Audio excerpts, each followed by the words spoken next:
Então vamos lá, galera, começando então nossa aula de hoje. Então a gente vai falar sobre calendário vacinal, certo? Eu não sei muito bem como que se muda isso aqui, enfim, mas a gente vai se adaptando, tá? Essa aula é uma aula bem extensa, tá? Então com certeza nós vamos fracionar essa aula em 2, ok?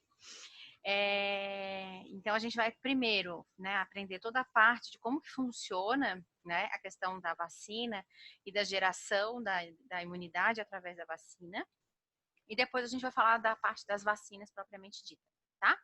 Então vamos lá, começando hoje, né, com a questão do calendário vacinal e para saber como que funciona então a questão da vacina. Então uma breve introdução, né, em relação à questão da vacinação, né? Então, que a vacina é uma das medidas mais importantes, né, de prevenção contra a doença, né? É muito melhor e mais fácil prevenir uma doença do que tratar uma doença, né? É muito melhor a gente prevenir que a pessoa adoeça e muito mais barato prevenir que a pessoa adoeça do que tratar, né? Sai muito mais caro internar, pagar para todos os profissionais. A gente já falou um pouquinho disso lá na nossa aula de saúde coletiva, né? Então, obviamente, a vacinação é uma estratégia de prevenção e é uma estratégia no Brasil que se utiliza com muita sabedoria, né? Nós somos um dos países que tem a questão da vacinação obrigatória, né? Principalmente em questão ao calendário infantil, que é o que a gente vai estar estudando aqui. E por isso a gente conseguiu erradicar algumas doenças, né? Obviamente, sempre sobre o risco, né, de reemergirem, como foi no caso do sarampo, mas isso também está atrelado a condições, né, socioeconômicas, condições de higiene, né? E a gente sabe que isso aqui no Brasil é heterogêneo, certo? Mas as vacinas, elas protegem o corpo, né, contra vírus, contra bactérias, e muitas das doenças que as vacinas protegem são doenças graves. Então, obviamente, a gente tem um ganho aí em relação à vacinação, e quanto mais se investe em vacinação, menos a gente teria futuramente, né, ou deveria ser assim, em questão de internação, certo? Então, a vacinação, ela é muito importante, né, principalmente, então, as crianças, né, que de todas as populações, as crianças são primeiro, as mais suscetíveis, mas elas têm um ponto positivo a favor delas, elas são as mais resistentes, né? Então, a exemplo de que a gente está visualizando agora, a questão do coronavírus, né? Elas adoecem, né? Elas adoecem com mais facilidade, aliás, elas se contaminam com o coronavírus com mais facilidade. Entretanto, adoecem muito pouco, certo? São vetores, na verdade. E assim também com outras doenças, principalmente essas doenças do calendário vacinal, como meningite, como sarampo. As crianças também acabam funcionando como vetores, né? Então é importante que sejam imunizadas as crianças para que se evite de fato que adultos, né, não adoeçam por isso, certo? Então, o Brasil, como eu disse, é um pioneiro, né, tem o maior calendário vacinal do mundo, né, e oferta todas essas vacinas de forma gratuita, né? Além das vacinas do calendário básico, né, calendário de rotina, ele também oferta algumas vacinas do calendário especial ainda, né? Algumas vacinas que são para situações específicas. Além disso, a gente ainda tem imunoglobulinas e soros que também são ofertados de forma gratuita. Então, um programa muito bem, muito valorizado e muito bem executado, né? Desde sempre, muito bem executado por gestões e gestões. Obviamente, cada gestão acaba tendo, né, alguns percalços, enfim, obviamente, mas é um dos programas muito bem quistos lá fora, principalmente, tá? A Organização Mundial da Saúde, por exemplo, é uma das organizações que muito elogiam o calendário de vacina do Brasil, certo? Como referência mesmo para o mundo de como que deveria ser realmente o programa de imunização, tá? Para os outros países, certo? É importante destacar, né, que não são necessárias, apesar da gente estar falando aqui, focar aqui nas vacinas da infância, mas elas não são feitas, o calendário vacinal não é apenas de criança, né? A gente tem calendário de idoso, tem calendário de mulher, tem calendário de grávida, tem calendário de profissional de saúde. Então, existem outras categorias, outras populações que também merecem atenção e vacinação. Entretanto, é na primeira infância a fase mais importante para a gente imunizar, certo? É desde pequenininho que a gente precisa criar anticorpo, né? Para então gerar uma imunidade na vida adulta, né? Entretanto, as vacinas, né?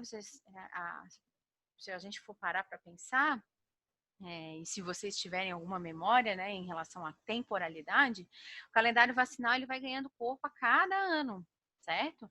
Ou a cada 2, 3 anos. Mas basicamente a cada ano é introduzido ou é extraído uma vacina, né? Nova. Então, obviamente, com o passar das gerações, a gente tem pessoas que receberam, né, determinadas vacinas e tem outras que receberam mais, né, porque são mais jovens. Então, a ideia aqui é que a gente possa imunizar a criança para evitar, por exemplo, que idoso que nunca foi vacinado, porque na época dele não tinha essa vacina para ele tomar, que agora ele esteja imune, porque tem um monte de, ao redor dele, tem um monte de criança protegida e que vai bloquear, então, a entrada de vírus que ele estaria suscetível. Tá? Então, essa é a lógica da vacinação.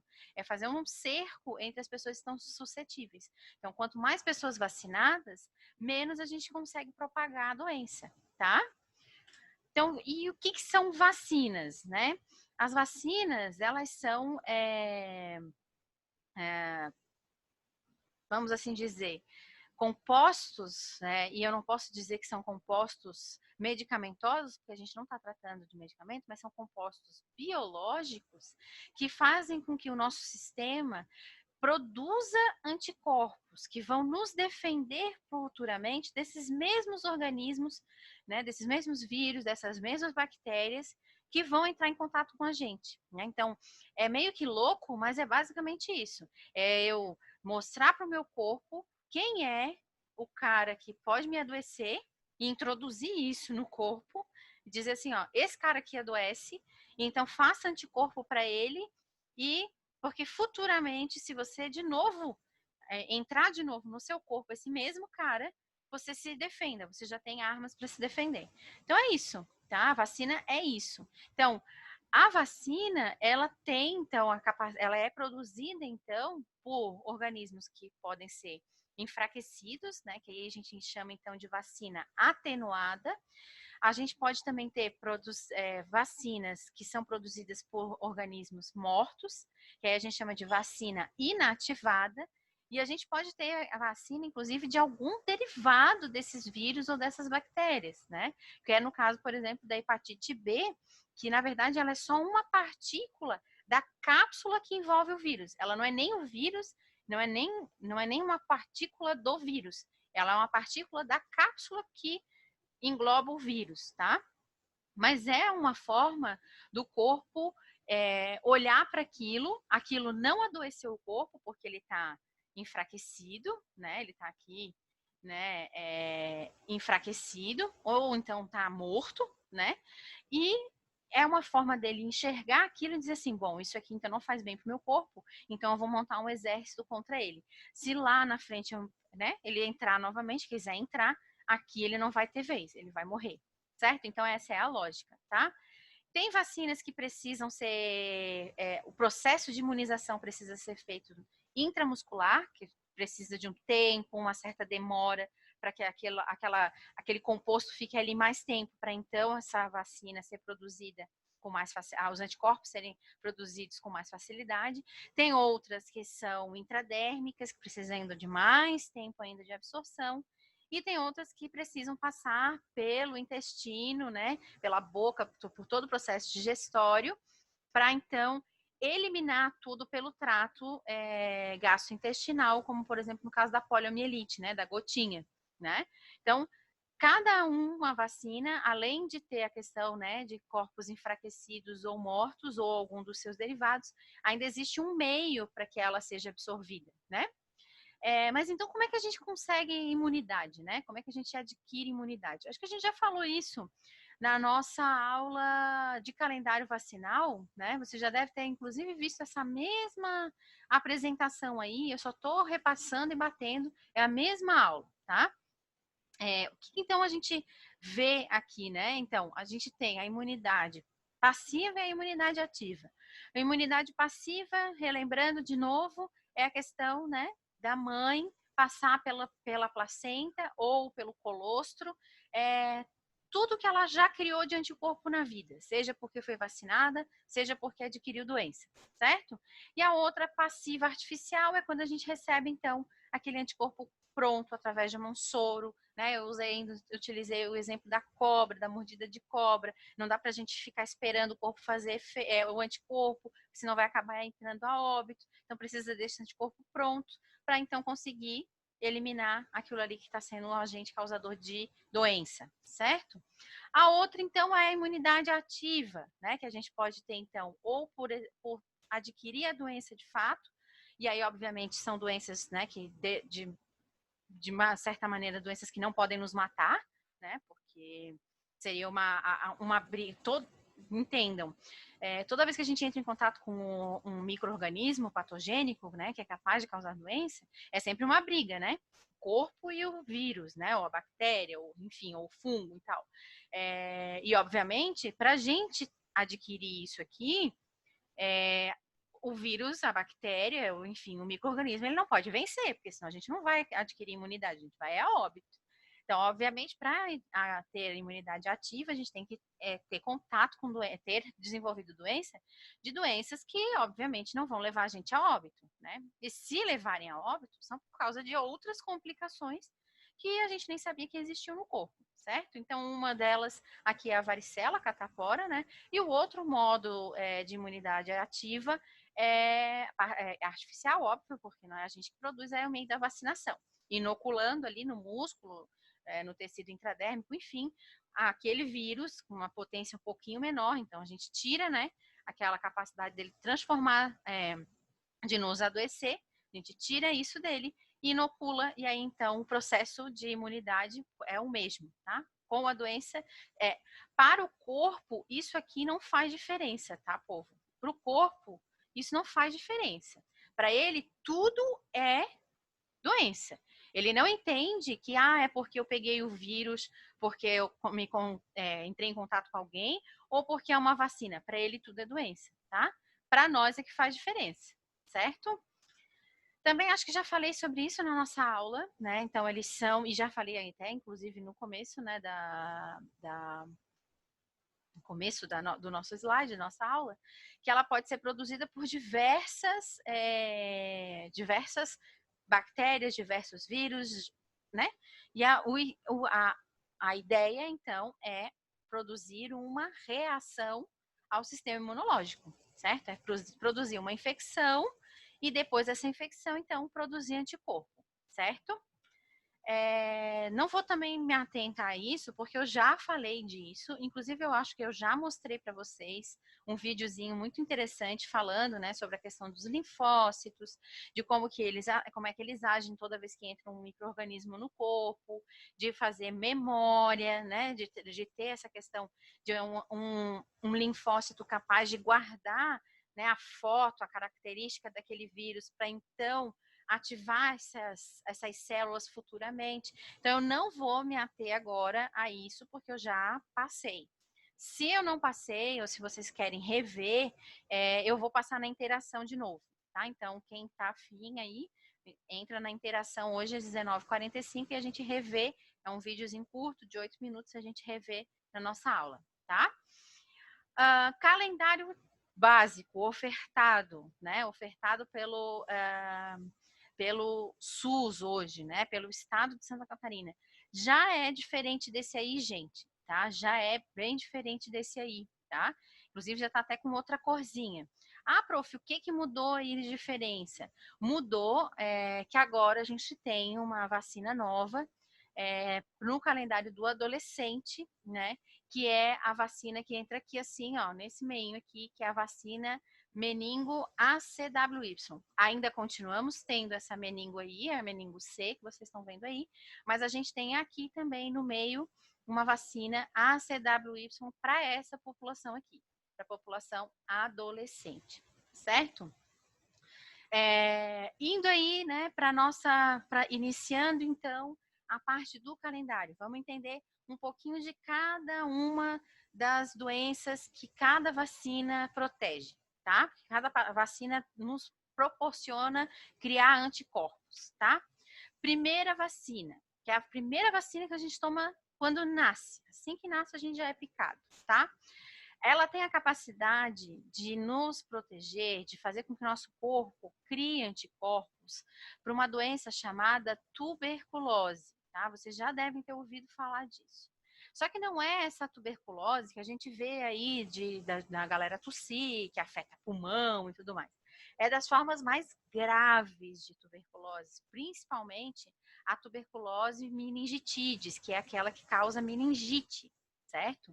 Então, não é que a gente tomando BCG, a gente nunca mais vai pegar tuberculose na vida. Não, até porque a vacina, essa vacina, a BCG especificamente, ela perde sua capacidade protetiva ao longo da vida.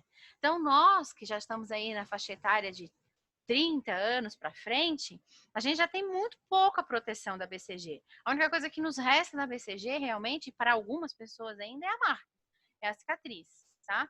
Então, não existe isso de tomar a vacina da BCG e tá imune para o resto da vida. Não tá? A BCG, ela impede só a questão da meningite tuberculosa, tá? Que para criança, principalmente a criança recém-nascida, que não tem defesa nenhuma, é grave. É uma doença que, se a criança pega, é óbito 100%. Não tem chance de sobrevida aqui, tá? Então, obviamente, o que a gente quer é que essa criança consiga gerar imunidade, certo? Ela é aplicada, então, ela é uma das poucas vacinas que é aplicada pela via intradérmica, né, que é a camada superficial, é aquela vacina que a gente faz com pouquíssimo volume, naquele ângulo de 15 graus, a seringa fica exatamente rente à pele, vocês já estão meio que vendo aqui do lado, né, a aplicação, toda criança deve tomar e ela tem que ser feita logo após o nascimento. Eu acredito que exista ainda algumas localidades em que a vacina não é feita na maternidade, mas para nós aqui, a grande maioria mora aqui na grande Florianópolis, né? Ou é em Florianópolis, ou é em São José, ou é na Palhoça, enfim. As crianças elas já são imunizadas na maternidade, certo? Então, a criança já sai da maternidade com essa vacina, tá? Então, é essa vacininha aí que é aplicada, então, né? Cria primeiro essa bolinha, né? Então, fica essa pápula, desculpa, fica essa pápulazinha que é o líquido, né? O líquido que foi colocado aqui. Depois, esse líquido vai ser absorvido, então, essa pápula, né? Some. E depois ela começa, então, a causar uma reação local, formando, então, um pus. Depois esse pus, então, vira um cascãozinho, que daí é o processo de cicatrização. Abre, né? Esse pus, ele sai, fica uma feridinha, fica uma úlcerazinha mesmo. E é isso que a gente espera, né? Ter uma úlcera. Então, não se passa nada, não se passa nenhum tipo de pomada, não se faz nada nesse local, porque isso aqui é a reação que a gente espera que aconteça. É aqui que está criando o anticorpo, certo? E aí, obviamente, pode lavar o braço do bebê, do recém-nascido, sem problema nenhum, só não precisa ficar esfregando essa área aqui. E, né, daqui a pouco, do nada, isso tudo vai sair, vai ficar uma úlcera, vai ficar um buraquinho mesmo.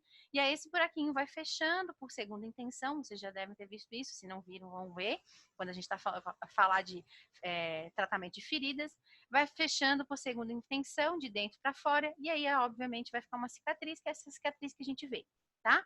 Via de regra, a gente tem sempre como padrão vacinar sempre o bracinho direito, se eu não me engano, eu acho que é, bracinho direito. Mas às vezes acontece da criança, por exemplo, não ter o braço direito, né? Vai vacinar o braço esquerdo, obviamente, tá? É só uma questão de padronização, nada mais além disso, certo? Depois disso, que a criança toma junto, né, também já toma essa primeira dose na maternidade, é a hepatite B isolada. Vai tomar só essa vacininha. Então, toma BCG no bracinho e toma hepatite B na coxinha, porque ela é intramuscular. O que ela protege? Obviamente, contra a hepatite B, o vírus da hepatite B, certo? E por que a gente já aplica também nas primeiras horas de vida? Porque corre o risco da mãe, né, ser soro positiva nesse caso, né? E quando eu digo soro positiva, é ela ter o vírus da hepatite B, porque é um vírus, né? E a hepatite B, ela passa pelo leite materno, né?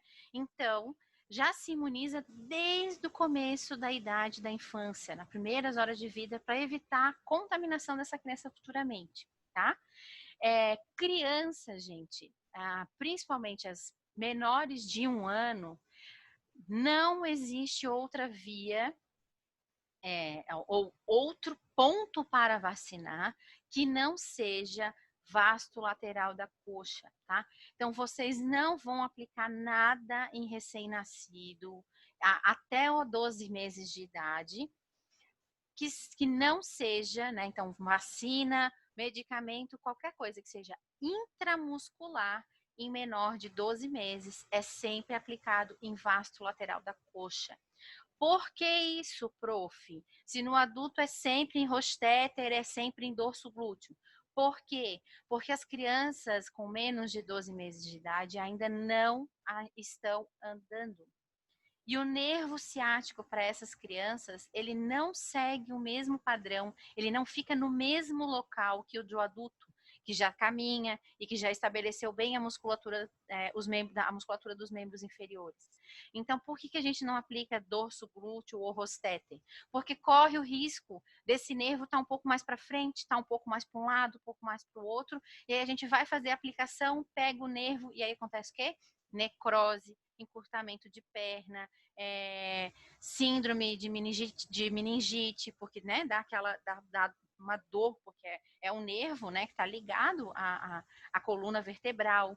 Então, a gente não faz nada em menor de 12 meses, porque eles ainda não têm a musculatura dos membros inferiores fortes para, então, deixar parado esse nervo ciático.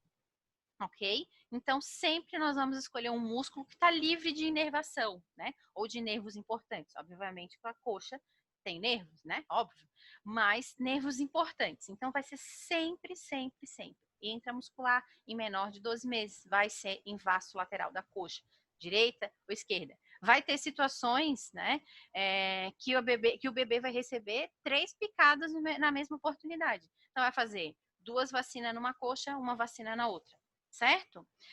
Quem que deve tomar? Todas as crianças. Só que esse calendário ele não é exclusivo para criança, ele também é para adultos que não receberam na infância, para profissional de saúde que não recebeu na infância, ou para todos aqueles que não comprovarem que têm doses registradas. De novo, lembrar, quem não tem dose registrada não tem dose dada, não tem dose válida. Então, se eu não tenho caderneta, se eu não tenho meu cartão de vacina, eu tomei, não, a palavra do paciente não é válida. O que vale é eu olhar ali, registro dele na caderneta, tá aqui. Tem 3 doses de hepatite B, ok, então tá imunizado. Não tem 3 doses, vai continuar o esquema de onde parou. Não tem nada, vai iniciar o esquema, tá? Mesmo que ele esteja falando de fato a verdade que já tomou, mas a gente não considera. Até porque hoje as pessoas confundem tudo, né? Dizem que que é vacina, que foi uma injeção, que não era injeção, que era um medicamento, que era uma vacina, que não era vacina, que era medicamento, e fazem esse rolo. Então, não se faz, não se acredita na palavra, só se acredita no registro, certo? Qual é o esquema? Para criança, dose única lá na maternidade junto com o BCG. Para os demais, né? Adulto, profissional de saúde, enfim. São 3 doses, certo? Vai tomar, então, no primeiro dia, aquele que, né? Eu vim fazer meu esquema, eu vim fazer minha dose de adulto, minha vacinação de adulto. Aí eu olho lá, a pessoa não tem nenhuma dose de hepatite. Então vai fazer uma hoje, que é a 0, né? Vai fazer aquela naquele momento. 30 dias depois ele vai fazer a segunda dose e 6 meses depois, lá da primeira dose, ele vai fazer a terceira, certo?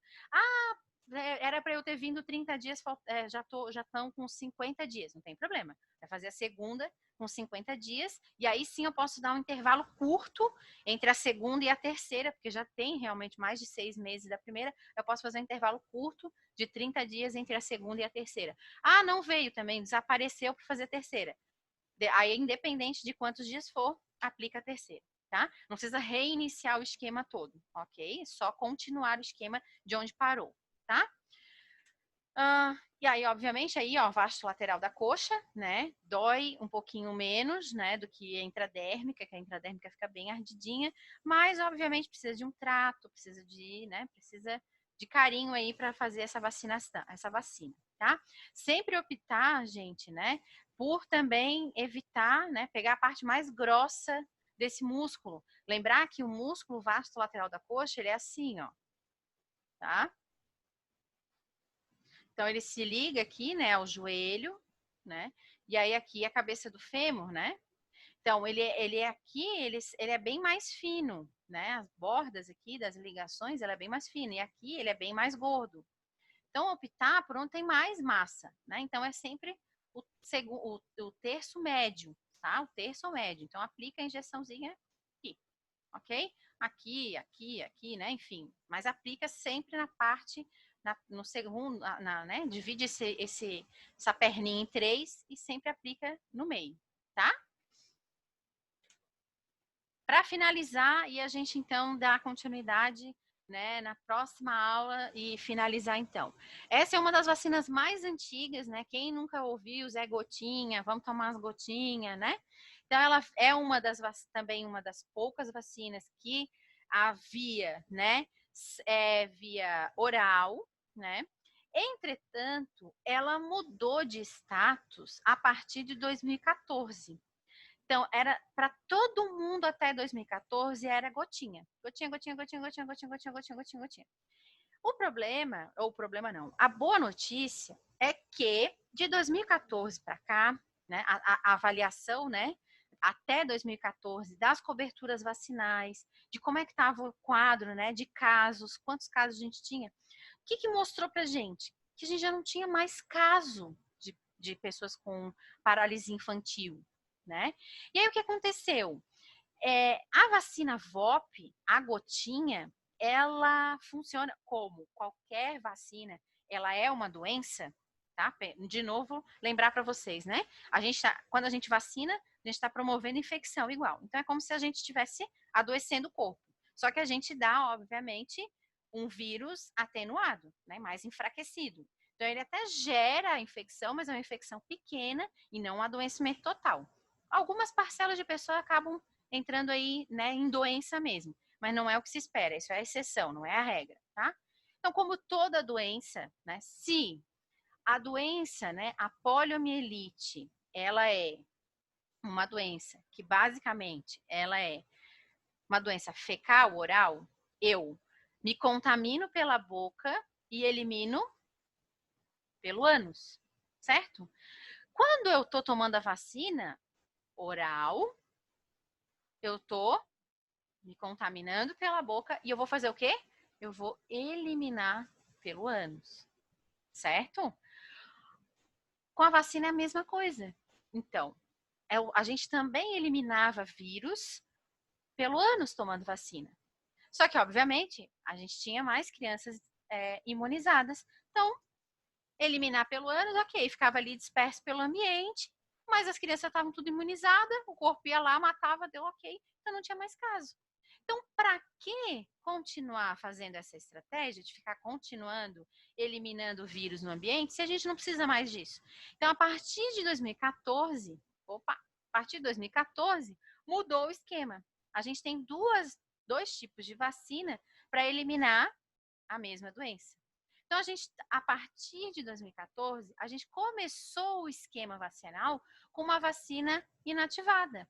Ou seja, não preciso eliminar mais vírus. Eu faço intramuscular, eu gero o primeiro anticorpo, só que, obviamente, uma vacina inativada com vírus morto produz um pouquinho menos, né, comparado ao que é vivo. E aí, eu faço um pouco mais de reforço de doses, então essa vacina eu não faço uma vez só, Ela tem 3 doses e depois eu só faço reforço com a gota.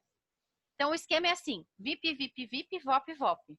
Então, a criança faz 3 doses de VIP, né, com 2, 4 e 6 meses de idade, e depois ela faz 2 reforços, que ela não tem vírus mesmo vivo, ela faz 2 reforços com 12 meses e 15 meses com a VOP.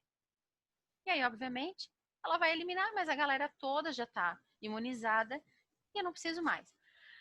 Obviamente, gente, que isso aqui só mudou porque a gente recebeu um certificado de erradicação da poliomielite no Brasil, certo? Que era isso que a gente iria receber com sarampo e que não deu tempo, né? Aí a gente reintroduziu o sarampo, perdeu a possibilidade de ganhar um certificado. E o que é essa certificação? Mais de 10 anos sem casos. E é o status que a gente está. E a gente mantém esse status ainda. É um país erradicado, ou seja, não tem mais doença poliomielite aqui. Se tiver, ela vai ter que vir de fora para dentro, certo? E aí, obviamente, a partir daí, a gente introduziu, então, a VIP. Agora a gente vai monitorar por mais quanto tempo? Mais 10 anos. E se a gente se mantiver sem casos, a gente, então, passa a eliminar do calendário a VOP. Por isso que eu digo, o calendário vacinal, ele é algo vivo. Assim como introduz, também pode diminuir. Muito mais fácil introduzir, né? O muito mais comum é introduzir novas vacinas. Mas também acontece da gente revalidar. Tem vacinas que realmente precisa? Talvez não precise mais, a gente não tem mais essa doença aqui. Deixa, de repente, só para a situação quando tiver um caso específico, aí fica como uma especial. Então, pode acontecer, tá? Então, a dose da oral é sempre 2 gotas e a via intramuscular 1 ml, tá? Quem que deve tomar? Então, crianças que têm 2 meses de idade até quem tem 4 anos, 11 meses e 29 dias, tá? E o esquema? Então, faz aos 2, aos 4 e aos 6 meses de idade as doses com VIP intramuscular e depois faz 2 reforços com VOP. Opa, errei. 15 meses e depois 4 anos, 11 meses e 29 dias. Ah, professora, e aí pra gente finalizar? Tá, e por que essa história de 4 anos, 11 meses e 29 dias? Gente, não é que quando a criança faz 5 anos ela vira uma abóbora, tá? É que precisa realmente estabelecer um corte, tá? E obviamente a gente não fala isso, porque eu decidi, eu vou introduzir a VOP. Até quanta idade? Eu acho que até 5 anos. Não, vamos fazer, não, acho que até, não. As vacinas, elas estão introduzidas em determinadas faixas etárias, porque a gente sabe, através de estudos epidemiológicos, que é naquela faixa etária que as crianças são mais afetadas por essa doença. Mas, obviamente, que não dá para atender todo mundo, né? É igual a campanha da gripe. Não dá para a gente abrir para a população inteira. Não se tem vacina para todo mundo. Então, se dá vacina para quem tem mais risco de adoecer. Obviamente, aí vocês vão dizer, pois é, professor, mas aí o que acontece é o seguinte, aí começa com essa coisa, aí é só a criança, aí é só o velho, aí é só o caminhoneiro, aí é só não sei o quê, aí é só o fulano, aí termina a campanha e pode para todo mundo. Pode, porque infelizmente o que acontece? Esses grupos que são os prioritários, a gente acaba não conseguindo atingir a cobertura. Vem vacina para todos eles, mas nem sempre todos eles tomam a vacina. Ou porque não querem, ou porque acreditam nessa questão de fake, ou porque acham que a dose é de influenza para matar velho, ou porque causa autismo. E aí vai as inúmeras barbaridades que se fala em relação à vacina para, né, para ajudar esse movimento anti-vacina, que é a maior burrice da face da Terra, certo? Que justamente quem fala, né, quem cria esse movimento anti-vacina é um animal, uma besta quadrada que foi vacinado. Tá aí vivo que foi vacinado. Tá aí vivo para falar besteira porque foi vacinado. Então, a gente faz estudos, né? Então, o Ministério da Saúde faz estudos para observar em que faixa etária determinada doença afeta mais. Então, a poliomielite é até aí 6 anos, 5, 6 anos de idade, que é quando a criança ainda tem muito hábito de colocar a mão na boca, muito hábito de brincar no chão e botar a mão na boca, coçar os olhos, etc. Então, se faz um corte. Então, é até 4 anos, 11 meses, 29 dias. Com 5 anos ou não, se já não entrou em contato com o vírus aí eliminado por uma criança vacinada, ou, né, enfim, ou não pegou aí com a mão na boca, um alimento mal cozido, a partir daí, agora é tratar. Se ela tiver, vai tratar, ok? Então, é por isso, tá? É sempre baseado na população que é mais afetada, certo? Povo, a gente vai... e aí aqui a gotinha, né? Então, a mais conhecida gotinha, né? Então, essa aí é a VOP. Para vocês verem o tamanho, né? A potência, dentro desse frasquinho aí tem 25 doses, tá? Para vocês verem a potência que tem essa vacina, tá? Se a gente espirrar um potinho desse inteiro na boca, corre-se o risco, inclusive, de adquirir poliomielite, né? Porque imagina, são quantas doses, né? Dá para 25 pessoas um frasquinho desse, tá? Já aconteceu, tá? Já aconteceu em sala de vacina, procedimentos inadequados da pessoa achar que estava pegando uma bisnaga de rotavírus e era bisnaga de pólio e apertar a bisnaga inteira na boca da criança, tá? E a criança precisa ser monitorada por 45 dias, tudo mais, a gente fazendo vigilância pós-vacinal, né? Enfim, então só para vocês verem, né? E aí, obviamente, a gente não pode contaminar, né, essa ponteira aqui, né? Então não pode encostar na boca da criança em absoluto, tem que ser sim, assim, sempre distante, né? E aí a dose são só 2 gotinhas, certo? Então essa aí é a famosa, né, a famosa gotinha, né, vacina da gotinha, que todo mundo brinca, né? É injeção, não pode ser gotinha, né? A maioria pergunta se não pode ser gotinha, então não pode ser gotinha, tá? Anotem tudo, tá? A gente vai terminar a aulinha por aqui. Anotem tudo para nossa interação hoje, tá? Espero vocês com todas as anotações. Essa questão de campanha aí que eu falei também é bem polêmico, dá para a gente dar uma discutida boa lá na nossa interação. E aí a gente se fala, tá bom? Beijo grande e até a próxima.